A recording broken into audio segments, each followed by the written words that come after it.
director of the museum, one of the organizing partners. Museum Catharina, so welcome in Utrecht.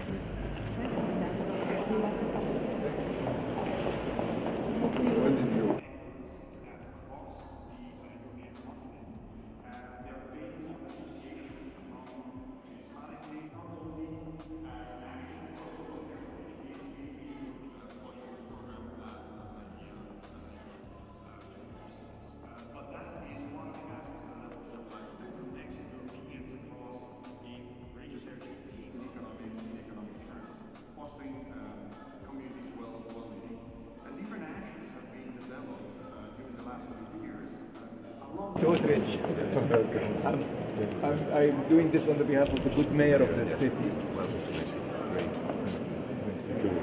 Thank you very much for this very kind.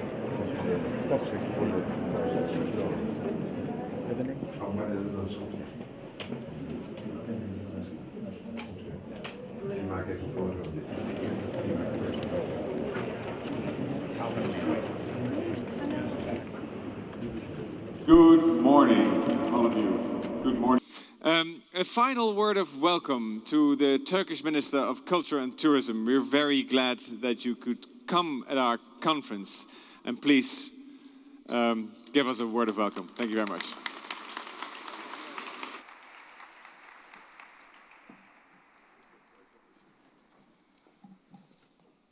Your Excellencies, ladies and gentlemen, first of all, I would like to thank my dear friend Ali Rifai for his touching presentation. And I would like to thank for this organization and for your invitation. Europeans have colonized Latin America, but why not the other way around? This question has been asked for centuries by many people, and it is still being asked. For instance, this question was asked and answered in different wordings in diamonds, guns, germs, and steel, and by Thoreau in The Future of Capitalism, and more recently by Morris in Why the West Rules for Now. Now I would like to draw your attention to a point that is implicitly present in the given answers. Cortés and his soldiers do not seem to be valuing mankind. Nevertheless, they couldn't believe their eyes when they witnessed human sacrifice ceremonies by Mexican price, because they were sons of a civilization that had left this tradition long ago. They were those who followed Abraham. Abraham was sent a ram just as he was about to sacrifice his son to the God.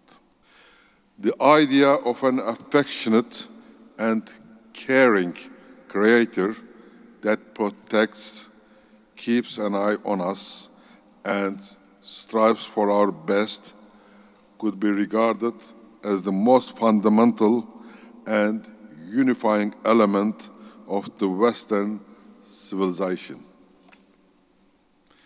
Distinguished participants, in The Better Angels of Our Nature, Pinker makes a true analysis of how violence have regressed throughout history. Not more than a few centuries ago, at a few hundred kilometers south, spectacular ceremonies were being held for the political rivals who were going to be guillotined in front of hundreds of people who gathered there to watch them being beheaded. Today, it might be that we are not totally purified of political and so-called religious violence yet. But if someone sentenced to a similar punishment, it would not be possible to gather people to watch it with cheers as their grandfathers did. That's why we feel guilty of not being able to totally overcome violence. However, we are unjust to ourselves as we undervalue our performance, which would be admired by Erasmus if he witnessed this. 500 years ago, Erasmus was surrounded by violence incomparable to that of today. Still, he preached us to trust human beings.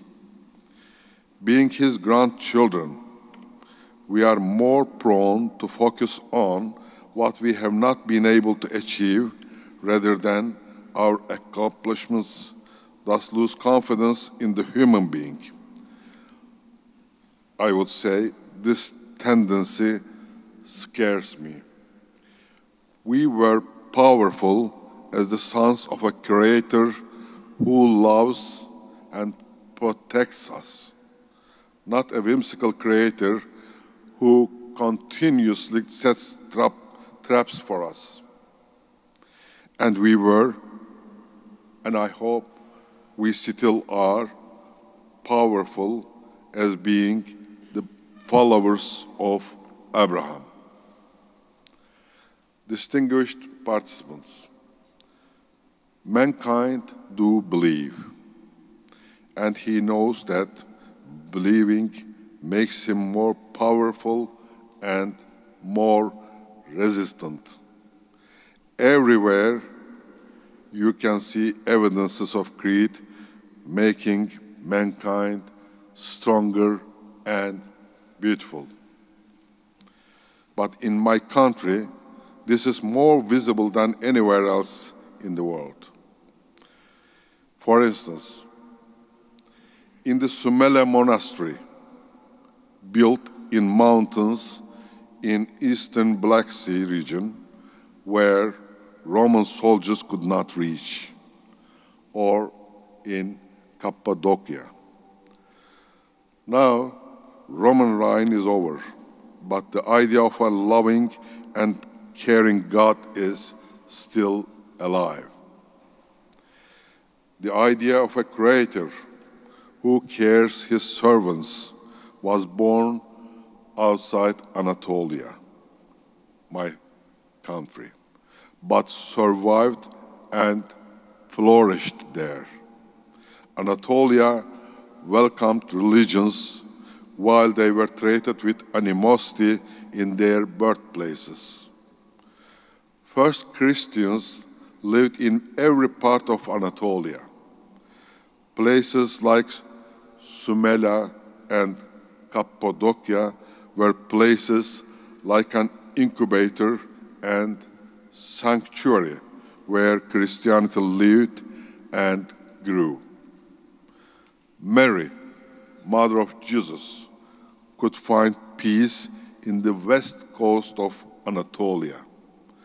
After centuries, Hagia Sophia was built in the lands of Anatolia.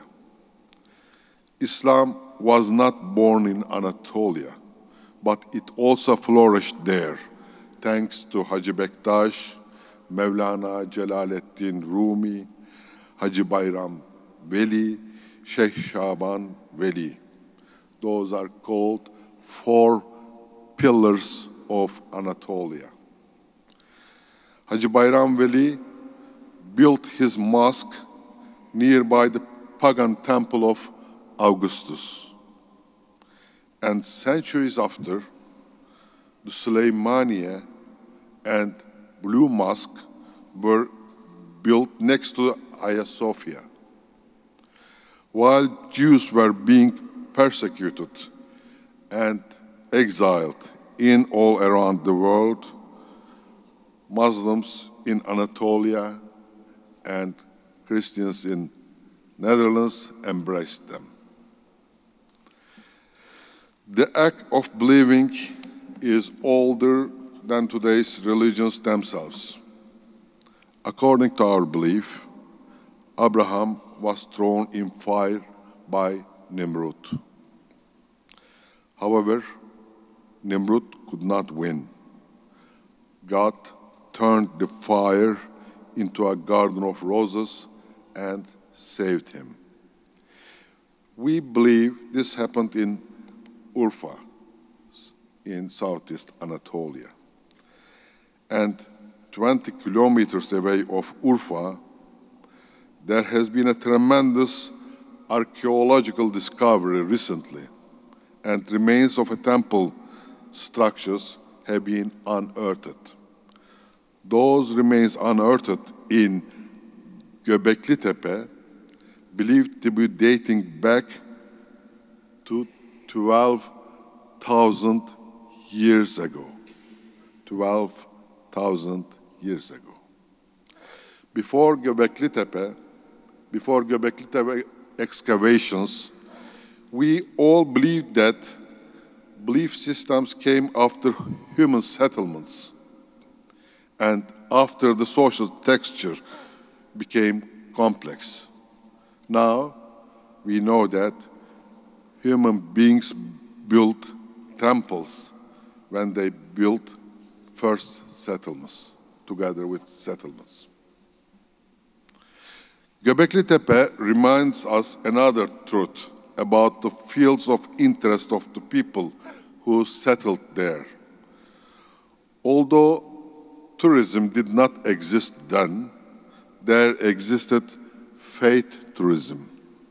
While there was not any word in any language which meant tourism, there was faith tourism. Indeed, it was not necessary to wait for the excavations of Göbekli Tepe to remember this. For instance, 60 years ago, there were maximum 50 million international tourists in the world per year.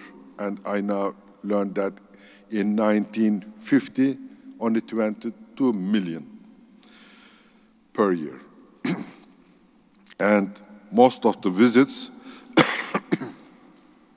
were pilgrim to places like Mecca and Jerusalem.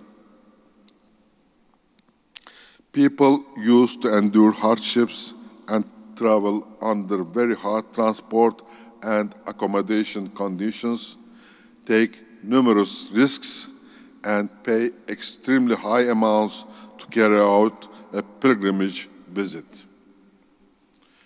I believe today human violence is reduced more than ever before. So, we proved that Abraham and Erasmus were right in trusting us. So, we can be proud of ourselves. But for sure, there is no reason to stop here. We have to move forward. We have more to do to stop and regress violence. History confirms that we have two powerful weapons in this war: belief and tourism. For this reason, I find this meeting very important, and I wholeheartedly support every work done and will be done in these fields. I brought greetings from the country of Abraham, from the country of the builder of Sümele Monastery, from the country of Mary and Mevlana Celaleddin Rumi. Please know that all of them invite you with the words of Rumi: come. Come, whoever you are. Thank you very much.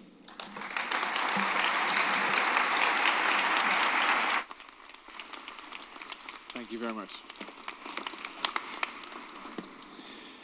Thank you very much, Minister Avci, for closing off this morning.